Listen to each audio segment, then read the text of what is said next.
Hello बच्चों, आज हिंदी कक्षा में तुम्हारा पुनः स्वागत है। और आजकल आप लोग पढ़ रहे हो आरोह भाग 2 से पाठ सहर्ष स्वीकारा है, जो कि काव्य खंड से है, तुम्हें पता ही है। और इसके कवि हैं गजानन माधव मुक्तिबोध। गजानन माधव मुक्तिबोध बच्चों नई कविता के कवि हैं और इन्होंने अपनी इस कविता में अपने संबोध्य का नाम नहीं बताया है, किसको वो संबोधित कर रहे हैं, लेकिन वो निश्चित रूप से कोई उनका अज्ञात प्रेमी है। वो माँ हो सकती है, बहन हो सकती है, प्रेमिका हो सकती है, पत्नी हो सकती है। इसका उन्होंने खुलासा इसमें नहीं किया है, लेकिन वो किसी के प्रेम में इतने अधिक अभिभूत हैं कि मैंने तुम्हें पहले उसमें बताया था कि उनके जो खट्टे मीठे अनुभव हैं, कोमल तीखी अनुभूतियां हैं, सुख दुख गरीबी सब कुछ उन्होंने सहर्ष हर्ष सहित स्वीकार की है, क्योंकि वो सब उनके जो संबोध्य है, जो अज्ञात प्रेमी है, जिससे वो प्यार करते हैं, उसको वो सब प्यारी है, इसलिए उन्होंने ये सब सहर्ष स्वीकारी है। बात समझ में आई बच्चों? है वो कहते हैं, पहले तो उसमें तुमने पढ़ लिया कि सहर्ष स्वीकारा है सब कुछ जो कि उनके प्रिय को प्यारा है। अब देखो वो कह रहे हैं कि अतिशय प्रेम है, बहुत ज्यादा प्रेम जो है वो आत्मा का हनन करता है और आत्मा को कमजोर बना देता है। तो वो चाहते हैं कि वो इस प्रेम पाश से निकले और अपने को कुछ करके दिखाने लायक बना पाए।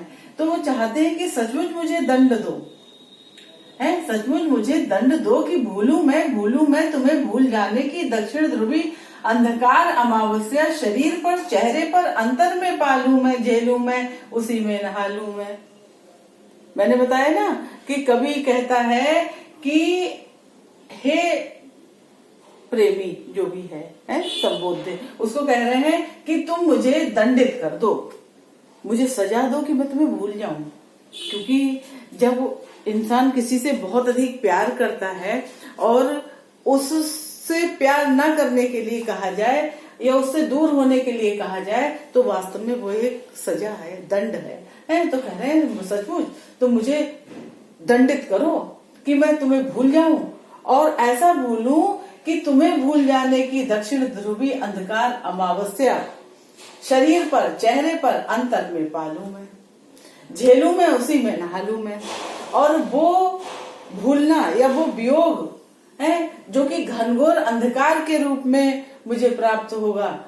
कैसा अंधकार? जैसे कि दक्षिण ध्रुव पर होता है, जैसे अमावस्या बिना चांद की रात होती है, उस तरह से उस ऐसे अंधकार को, प्रेम रहित जीवन को शरीर पर, चेहरे पर और हृदय में, सब में मैं उसे उतार लूं और झेलूं मैं और उसी में नहा लूं मैं।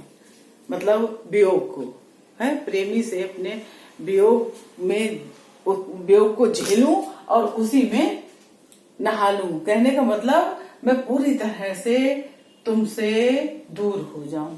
इस वियोग को घनघोर अंधकार के रूप में कवि ने जो प्रयोग किया है, वहां पर रूपक अलंकार है। कैसे? दक्षिण ध्रुवी अंधकार अमावस्या, अंधकार का रूपक बताया ना, तो वहां पर रूपक अलंकार है कि वियोग जो है वो अंधकार के रूप में उन्होंने बताया है, उसी में झेलूं और उसी में नहा लूं, है इसलिए कि तुमसे ही परिवेष्टित आच्छादित रहने का रमणीय ये उजाला अब सहा नहीं सहा जाता है। ममता के बादल की मंडराती कोमलता भीतर पिराती है, कमजोर और अक्षम अब हो गई है आत्मा, ये छटपटाती छाती को भवितव्यता डराती है, बहलाती सहलाती आत्मीयता बर्दाश्त नहीं होती।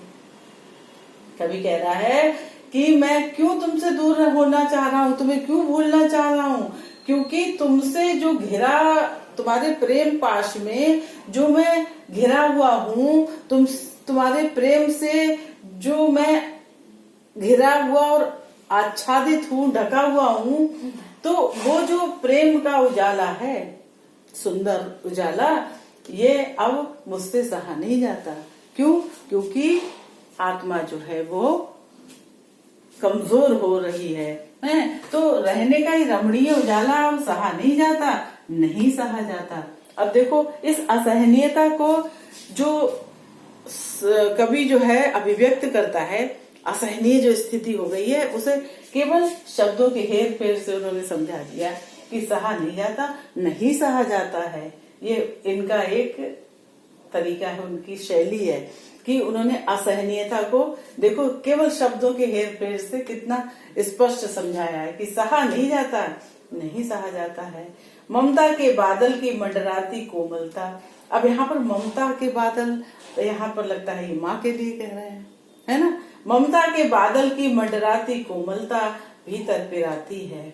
और जब बहुत अधिक मनुष्य किसी के प्रेम में होता है तो वो जो कोमल भाव हैं, स्नेह के बंधन के जो कोमल भाव हैं, वो जो है जब इंसान अलग होता है तो बहुत अधिक पीड़ा देता है, पिराती है मतलब दर्द देता है। ममता के बादल की मंडराती कोमलता भीतर पिराती है, अंतर में बहुत अधिक दर्द देती है। जब बहुत अधिक प्यार मिलता है ना, और प्यार से जब बिछुड़न होता है तो बच्चों बहुत ज्यादा वो जो है कष्ट देता है। तभी वो कह रहे हैं ममता के बादल की मंडराती कोमलता भीतर पिराती है। कमजोर और अक्षम अब हो गई है आत्मा, ये आत्मा अत्यधिक प्यार में पड़े रहने के कारण तुम्हारे प्यार में घिरे रहने के कारण कमजोर हो गई है। निकम्मा किया इस दिल को, मेरा जो काम करने का जज्बा जो है या मेरी हिम्मत जो है वो बिल्कुल खत्म हो गई है। आत्मा कमजोर हो रही है बहुत अधिक प्यार में पड़ के, तो छटपटाती छाती को भवितव्यता डराती है। और मुझे लगता है कि भविष्य इससे मतलब अच्छा होने वाला नहीं है। बहलाती सहलाती आत्मीयता बर्दाश्त नहीं होती। वो अपने प्रेमी को, अपने संबोधि को संबोधित करते हैं कि ये जो हर समय बहलाना, सहलाना, फुसलाना, प्यार करना है, वो जो है वो बर्दाश्त अब नहीं हो रहा है। इस प्रकार से इन्होंने देखो कोमलता को और आत्मीयता को मानवीकरण कर दिया है। कोमलता का और आत्मीयता का मानवीकरण कर दिया है कि आत्मीयता बर्दाश्त नहीं होती। बहलाती सहलाती आत्मीयता, कि जैसे किसी को बहलाती हो, सहलाती हो, है ऐसे ही कोमलता, ममता के बादल की मंडराती कोमलता है, इसका मानवीकरण कर दिया है। और भीतर पिराती है, पिराती है क्या? ममता के बादल की कोमलता भीतर पिराती है, मतलब ममता रूपी बादल की है। तो यहाँ पर रूपक अलंकार हो गया है। कमजोर और अक्षम अब हो गई है आत्मा। प्यार में बहुत अधिक पड़े रहने के कारण मनुष्य जो है वो उसमें अंदर से हिम्मत कम हो जाती है। तभी तो तभी तो कहा जाता है कि बच्चों को इतना अधिक प्यार मत करो कि बच्चा किसी काम लायक ना रहे। उनको जितना डांटा जाता है, जितना उन्हें पॉइंट आउट किया जाता है, उतना ही बच्चा मजबूत होता है ना। तो ये चीज इन्होंने भी महसूस की कि प्यार में पड़ के वो जो है कमजोर और अक्षम अब हो गए हैं। इसलिए वो जो है चाहते हैं कि सचमुच तुम मुझे दंड दो।